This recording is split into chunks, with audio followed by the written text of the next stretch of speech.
Magandang araw po sa inyo mga tagapanood or magandang gabi. Ito po ay isang reaction video lamang mula kay tayo na at mag-subscribe sa kanya.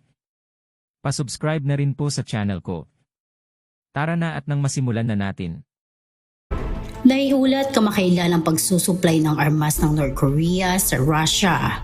Ang aksyong ito ng North Korea ay kinundina naman ng US, Japan at South Korea. Kaya naman, dumating si US Secretary of State Antony Blinken sa South Korea upang alamin ang sitwasyong militar sa pagitan ng dalawang bansa. Naghahanda rin ang North Korea na maglunsad ng isang spy satellite na 2 beses na lalabigo ngayong taon na ilagay sa isa sa orbit.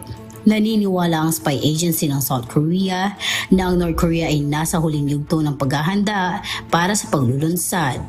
Posible ring may tulong itong teknikal mula sa Russia. Bilang tugon sa mga pag-unlad na ito, ang militar ng South Korea ay nasa high alert para sa mga posibleng provocation ng North Korea. Sa kabila ng mga hamon na ito, nananatiling nakatuon ang Estados Unidos sa alyansa nito sa South Korea at Indo-Pacific region. Inaasahan din ang pagbisita ni US Secretary of Defense Lloyd Austin sa South Korea sa darating na linggo.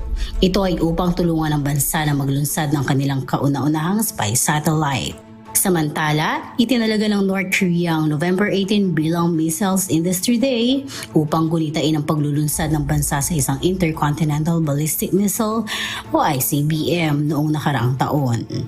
Grace Aguado, UNTV News and Rescue. Diyos ang aming sandigan, serbisyo publiko ang aming pinahahalagahan.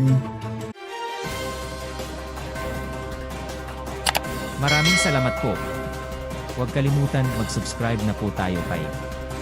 Pa-subscribe na rin po sa channel ko. Babay po.